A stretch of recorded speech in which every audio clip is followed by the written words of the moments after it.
اعوذ باللہ السمیع العلیم من الشیطان الرجیم بسم اللہ الرحمن الرحیم رب اشرح لی صدری ویسر لی امری واحلل عقدۃ من لسانی یفقہوا قولی رب یسر ولا تعسر وتمم بالخیر وبک نستعین رب زدنی علما۔ السلام علیکم ورحمۃ اللہ وبرکاتہ۔ الحمدللہ ہم سورہ نساء کا ترجمہ و تفسیر کر رہے ہیں۔ 104 آیات کا ترجمہ و تفسیر الحمدللہ ہم کر چکے ہیں۔ آج کا سبق آیت نمبر 105 سے دیکھیے۔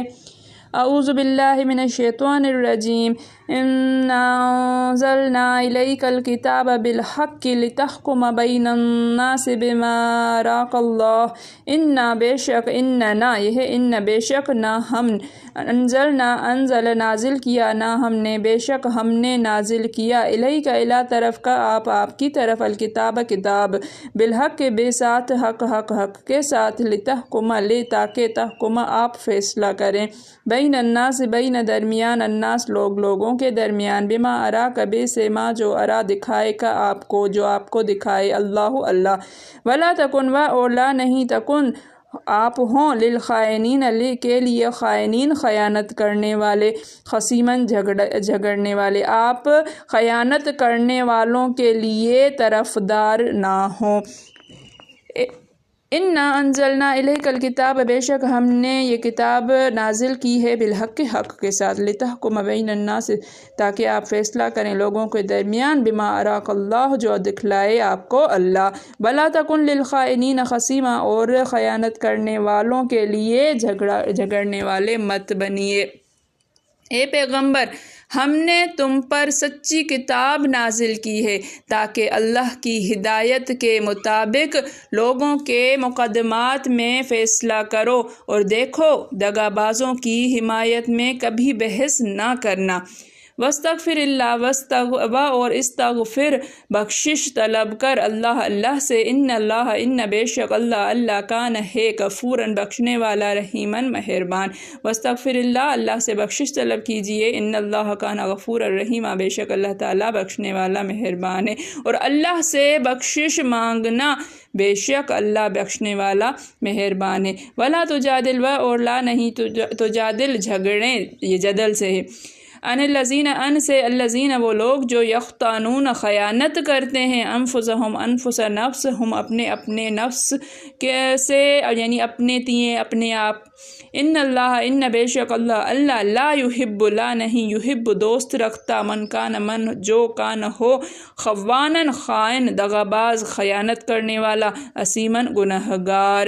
ولا تجادل عن الذین یختانون اور مت جھگڑا کیجیے ان لوگوں کے لیے جو خیانت کرتے ہیں انفسہم جو اپنے تیے خیانت کرتے ہیں ان اللہ لا یحب من کان خوانا اسیما بے شک اللہ تعالیٰ دوست نہیں رکھتا جو دغاباز گنہگار ہو۔ اور لوگ اپنے ہم جنسوں کی خیانت کرتے ہیں ان کی طرف سے بحث نہ کرنا کیونکہ اللہ خائن اور مرتکب جرائم کو دوست نہیں رکھتا۔ یستخفون من الناس یستخفون وہ چھپتے ہیں وہ شرماتے ہیں من الناس من سے الناس لوگوں سے ولا اولا نہیں یستخفون چھپتے شرماتے مخفی رکھتے من اللہ من سے اللہ سے وہو معہم اور ہوا وہ واو یہاں پر حالیہ ہے حال یہ ہے کہ وہ معہم ساتھ ہم ان کے ساتھ ہے یبیتون جب یبیتو راتوں کو مشورہ کرتے ہیں ما لا یرضا ما جو لا نہیں یرضا پسند کرتا من القول من سے القول بات جو بات پسند نہیں کرتا وکان اللہ اور کان ہے اللہ بما بے سے ما جو اس سے جو یعملون وہ عمل کرتے ہیں محیطاً احاطہ کیے ہوئے گھیرے ہوئے۔ یستخفون من الناس ولا یستخفون من اللہ وہ چھپتے ہیں لوگوں سے اور وہ نہیں چھپتے یا نہیں شرماتے ہیں اللہ سے وہو معہم حالانکہ وہ ان کے ساتھ ہے۔ اذ یبیتون جب وہ راتوں کو مشورہ کرتے ہیں ما لا یرضا من القول جو بات سے پسند نہیں کرتا وکان اللہ بما یعملون محیطا اور اللہ وہ ہے جو اور اللہ اس سے جو وہ کرتے ہیں احاطہ کیے ہوئے ہے۔ یہ لوگوں سے تو چھپتے ہیں اور اللہ سے نہیں چھپتے، حالانکہ جب وہ راتوں کو ایسی باتوں کے مشورے کیا کرتے ہیں جن کو وہ پسند نہیں کرتا ان کے ساتھ ہوا کرتا ہے، اور اللہ ان کے تمام کاموں پر احاطہ کیے ہوئے ہے۔ ہاں انتم تم ہاؤلائے وہ ہو جادلتم تم نے جھگڑا کیا انہم ان سے ہم ان سے فی الحیات دنیا فی میں الحیات زندگی دنیا کی زندگی میں، فمن یجادل پس من کون یجادل جھگڑے گا اللہ سے، انہم ان سے ہم ان سے یعنی ان کی طرف سے، یوم القیامت قیامتی یوم دن قیامت، من کون یکون ہوگا علیہم اللہ پر ان پر ان کا وکیل کون ہوگا۔ ہاں تم ہاؤلائے جادلتم انہم، ہاں تم وہی ہو جو تم جھگڑا کرتے ہو ان سے فی الحیات دنیا کی زندگی میں، فمن یجادل اللہ عنہم یوم القیامت سو کون جھگڑے گا اللہ کے ساتھ ان کی طرف سے قیامت کے دن، من یکون علیہم وکیلا یا کون ان کا وکیل ہوگا۔ بھلا تم لوگ دنیا کی زندگی میں تو ان کی طرف سے بحث کر لیتے ہو، قیامت کو ان کی طرف سے اللہ کے ساتھ کون جھگڑے گا اور کون ان کا وکیل بنے گا۔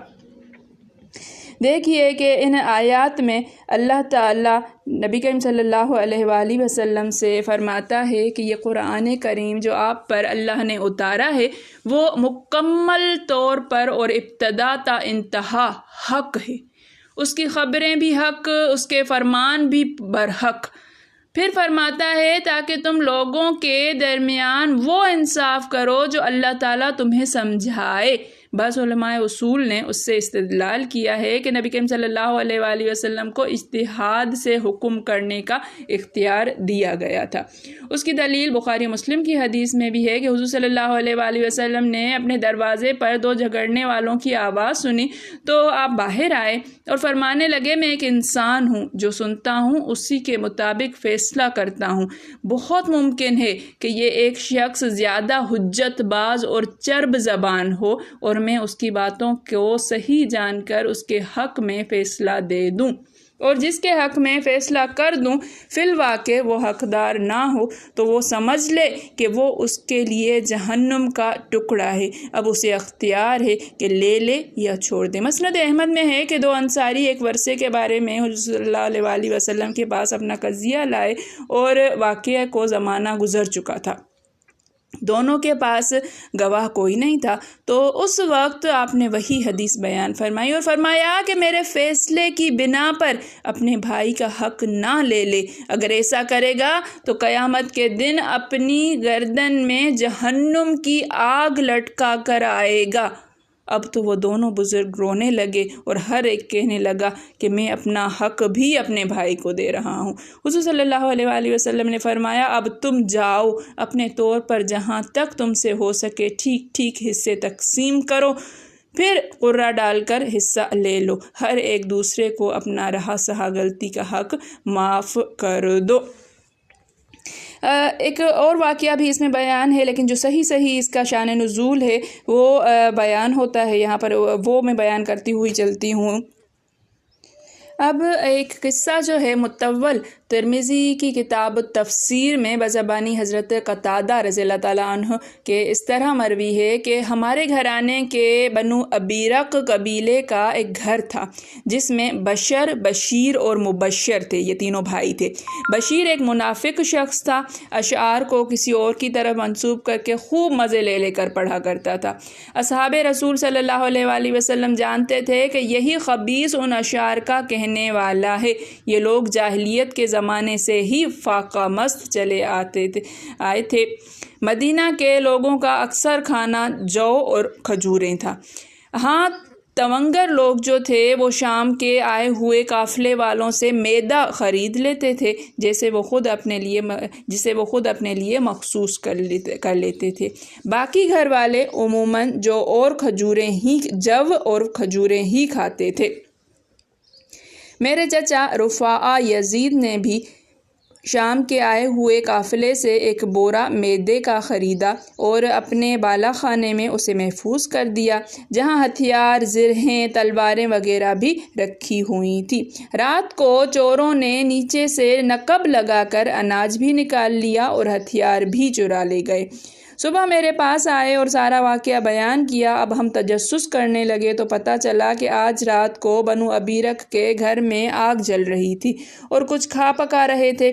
غالباً وہ تمہارے ہاں سے چوری کر گئے ہیں۔ اس سے پہلے جب اپنے گھرانے والوں سے پوچھ گچھ کر رہے تھے تو اس قبیلے کے لوگوں نے ہم سے کہا تھا کہ تمہارا چور لبید بن سہل ہے۔ ہم جانتے ہیں کہ لبید کا یہ کام نہیں، وہ ایک دیانتدار سچا مسلمان شخص تھا۔ حضرت لبید کو جب یہ خبر ملی تو وہ آپے سے باہر ہو گئے، تلوار تانے بنو ابیرک کے پاس آئے اور کہنے لگے یا تو تم میری چوری ثابت کر ورنہ میں تمہیں قتل کر دوں گا۔ ان لوگوں نے ان کی برات کی اور معافی چاہ لی اور چلے گئے۔ ہم سب کے سب پوری تحقیقات کے بعد اس نتیجے پر پہنچے کہ چوری بنو ابیرک نے کی ہے۔ میرے چچا نے مجھے کہا تم جا کر رسول اللہ صلی اللہ علیہ وآلہ وسلم کو خبر تو دو۔ میں نے جا کر حضور صلی اللہ علیہ وآلہ وسلم سے سارا واقعہ بیان کیا اور یہ بھی کہا کہ آپ ہمیں ہمارے ہتھیار دلوا دیجئے، غلہ کی واپسی کی ضرورت نہیں۔ حضور صلی اللہ علیہ وآلہ وسلم نے مجھے اطمینان دلایا کہ اچھا میں اس کی تحقیق کروں گا۔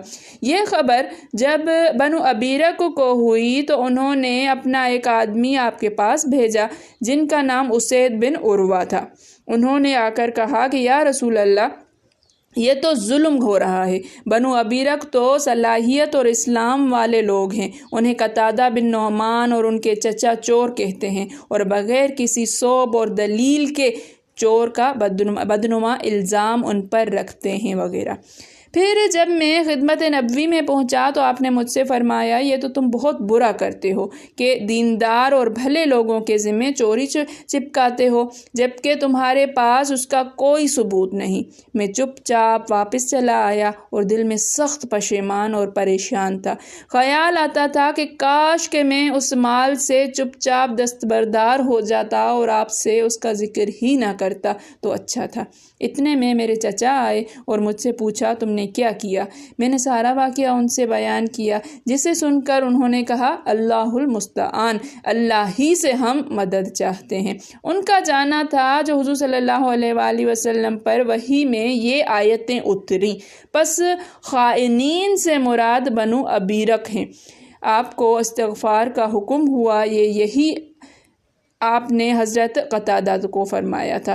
پھر ساتھ ہی فرما دیا کہ اگر یہ لوگ استغفار کریں تو اللہ انہیں بخش دے گا۔ پھر فرمایا ناکردہ گناہ کے ذمے گناہ تھوپنا بدترین جرم ہے، اجرن عظیمہ تک، یعنی انہوں نے جو حضرت لبید کی نسبت کہا کہ چور یہ ہیں۔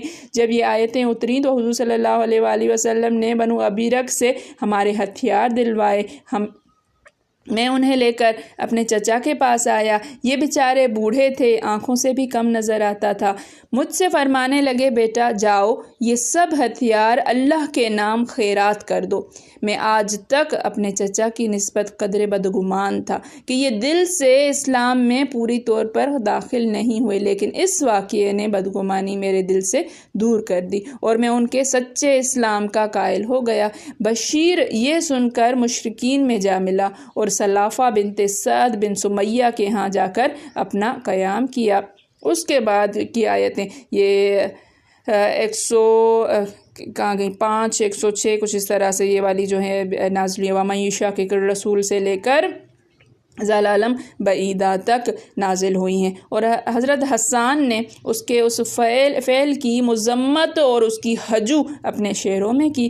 ان اشعار کو سن کر اس کی عورت کو بڑی غیرت آئی اور بشیر کا سب اسباب اپنے سر پر رکھ کر ابتہ میدان میں پھینک آئی اور کہا تو کوئی بھلائی لے کر میرے پاس نہیں آیا بلکہ حسان کی ہجو کے اشعار لے کر آیا ہے، میں تجھے اپنے ہاں نہیں ٹھہراؤں گی۔ یہ روایت بہت سی کتابوں میں بہت سی سندوں سے مطول اور مختصر مروی ہے۔ ان منافقوں کی کم عقلی کا بیان ہو رہا ہے کہ وہ جو اپنی سیاہ کاریوں کو لوگوں سے چھپاتے ہیں، بھلا ان سے کیا نتیجہ؟ اللہ تعالیٰ سے تو پوشیدہ نہیں رکھ سکتے۔ پھر انہیں خبردار کیا جا رہا ہے کہ تمہارے پوشیدہ راز بھی اللہ سے چھپ نہیں سکتے۔